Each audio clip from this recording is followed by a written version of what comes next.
En collaboration avec la société belge Antazer BVDA, un opérateur économique béninois du nom de Noël Pachavi a réussi à faire gagner de juteux contrats en Afrique à cette société. Après la signature de ces contrats en Guinée-Conakry, en Guinée-Bissau et autres, où l'opérateur économique béninois, mandaté par cette société, devrait s'en sortir avec des dividendes énormes, ces Belges ont préféré faire du dilatoire.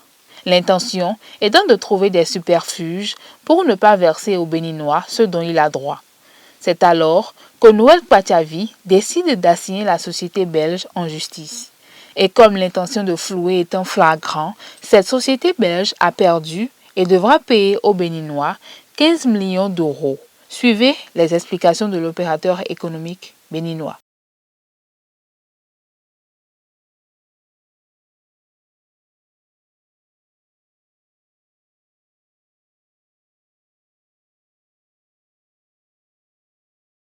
En 2009, je suis rentré en relation avec la société Antazer, qui est une société de droit belge spécialisée dans la mise en place avec les États du bordereau de suivi de cargaison.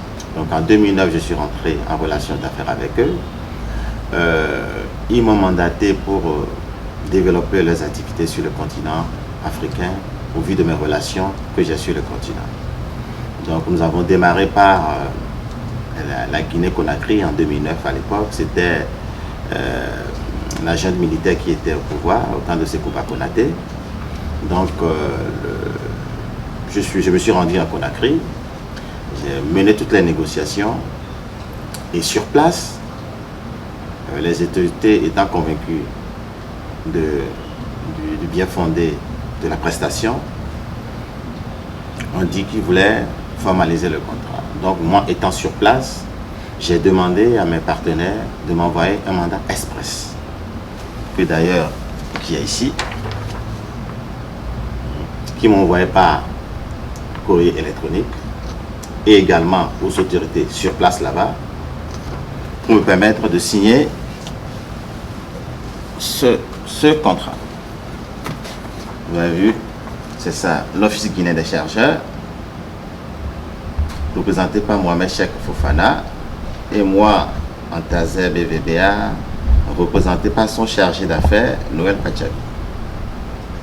Et ça, c'est le logo du notaire, parce que c'était enregistré dans les rangs du notaire.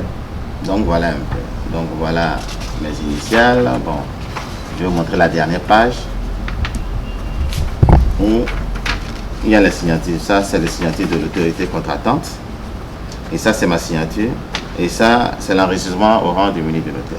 Et dans le développement de nos activités, je suis allé comment dirais-je, en Guinée-Bissau pour signer ce contrat. Mais on le voit pas bien. Ça, ce contrat. C'est une durée de 10 ans aussi. Hein.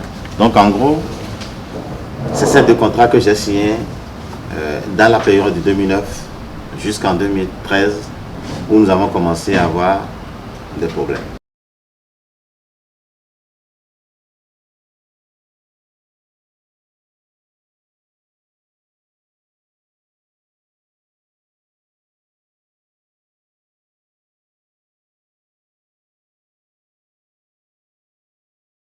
Moi, j'ai continué mes affaires. Et en 2016, quand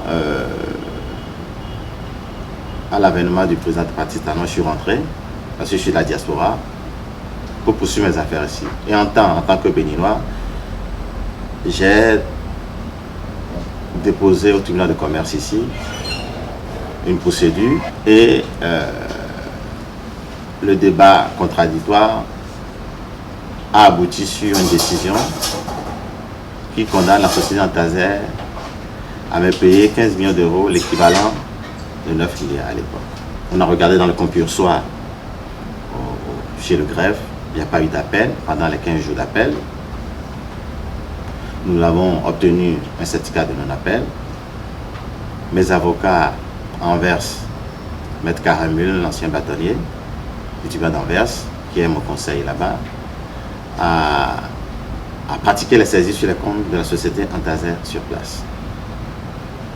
Et c'est là où ils sont venus à Cotonou, ils ont pris des attaches là-bas, et je ne sais pas par quelle alchimie, ils ont pu relever appel, alors que nous avons eu un certificat de non-appel.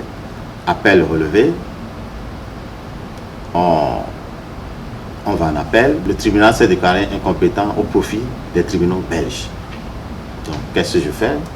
Sachant bien que le droit est de mon côté, parce que les preuves sont là, elles sont incontestables. Moi, je repars en verse, ayant la double nationalité, donc j'ai fait ma procédure en verse. Donc, on a repris la procédure en verse. Donc, il y a un calendrier d'une année qui a été fait. Moi, j'ai conclu, ils concluent. En pleine procédure au civil, ils ont fait une plainte au pénal avec constitution de partie civile.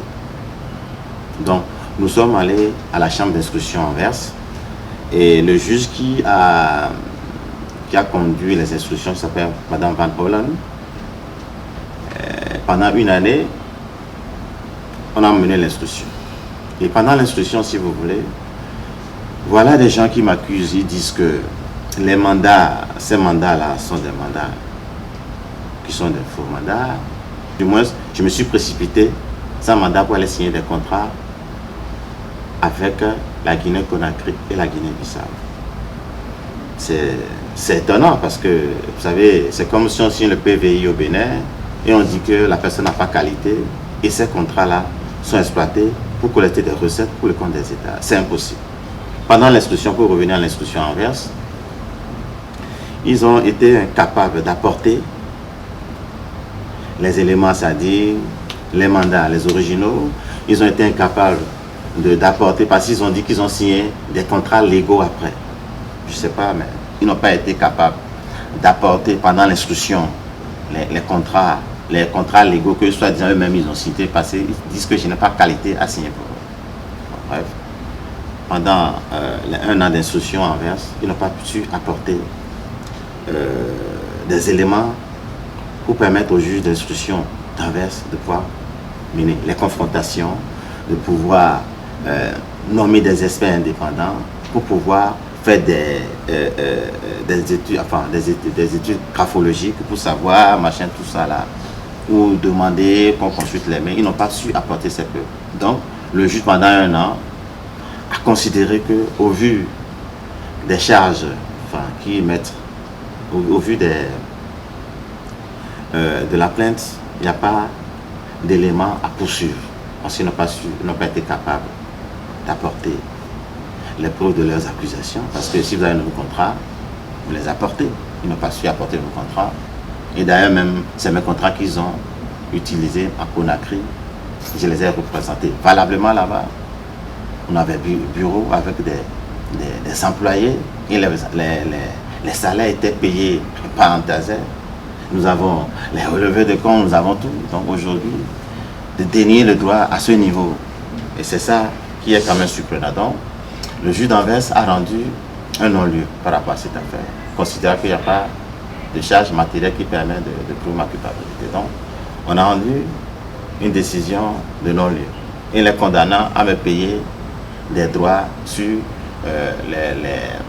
les déclarations mensongères, on dit, sur moi. Donc, on les a condamnés à une forme symbolique de 1400 €. Vous savez, en droit, le pénal tient le civil en état.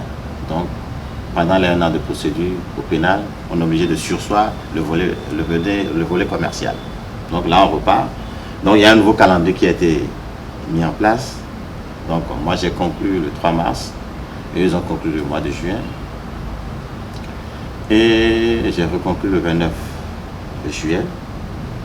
Eux, ils ont conclu le 9 septembre. Et c'est là où on apprend que Antaser vient à Cotonou pour déposer une plainte à la Criette. Et en brandissant les mandats, pour dire que les mandats sont faux, sont des faux mandats, voilà, avec constitution de partie civile.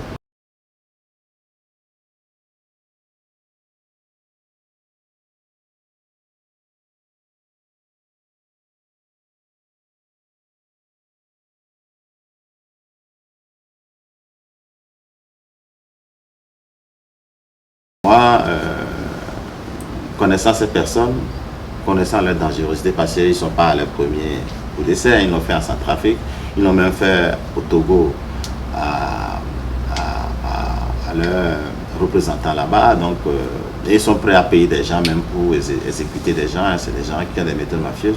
Parce qu'ils se disent qu'en Afrique, avec de l'argent, on peut faire tout. Donc, c'est face à ça où moi, je vais alerter l'opinion publique pour que s'il m'arrivait quelque chose, que mes enfants soient au courant, ma famille et les gens qui m'aiment soient informés qu'il y a quelque chose, il y a un complot qui est en train de se préparer sur ma tête.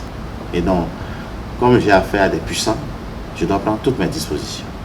Et j'en demande au chef de l'État, en tout cas qui est le premier magistrat de ce pays, que le droit, ça dit qu'on dise correctement le droit. Moi, je ne demande pas d'intervention. C'est un travail que j'ai fourni pour eux. Ils ont collecté des recettes avec eux. Et on ne peut pas aller travailler pour quelqu'un. Et aujourd'hui, on va avoir peur de la justice. Ça, c'est une double injustice. C'est une double peine. Donc, moi, je réclame mes droits. Parce que regardez, vous savez, ça, c'est un procès verbal. Toute ma collaboration avec eux, les mails, les dates, les minutes sont dessus. Les institutions que je reçois. Je ne fais pas des suicides, machin, tout ça là, qui m'échappe. Aujourd'hui, moi, j'ai tous les éléments. Si on veut purement dans le droit, je n'ai pas d'inquiétude à avoir. Moi, pour mon pays, en tout cas le Bénin, j'aimerais pas que ces gens-là, comme ils ont l'habitude de faire, de venir au Bénin avec de l'argent et faire n'importe quoi. Donc, voilà, c'est pour ça que je fais cette interview, pour que tout soit là, ça sûr de tout le monde. Et que je ne sois pas jeté quelque part comme un vulgaire voyou, machin, tout ça. Parce que quand vous jetez là-bas, c'est difficile de faire entendre là-bas. Donc, je préfère faire entendre d'abord, avant que quelque chose doit arriver, parce qu'ils sont venus en février, ils ont payé des gens. Nos compatriotes ont payé des gens. Parce que c'est leurs habitudes, c'est ce qu'ils ont fait en Guinée, c'est ce qu'ils ont fait au Tchad, c'est ce qu'ils savent faire. Mais si on les invite à faire une confrontation, ils ne vont jamais venir parce qu'ils savent que c'est comme ça que ils peuvent s'en sortir. Ils ne vont jamais revenir ici pour faire une confrontation par rapport aux écrits. Parce que regardez, vous savez, ça c'est un procès verbal. Toute ma collaboration avec eux, les mails, les dates, les minutes sont dessus. Les institutions que je reçois. Je ne fais pas des suicides, machin, tout ça là, qui m'échappe. Aujourd'hui, moi j'ai tous les éléments. Si on veut purement dans le droit, je n'ai pas d'inquiétude à avoir.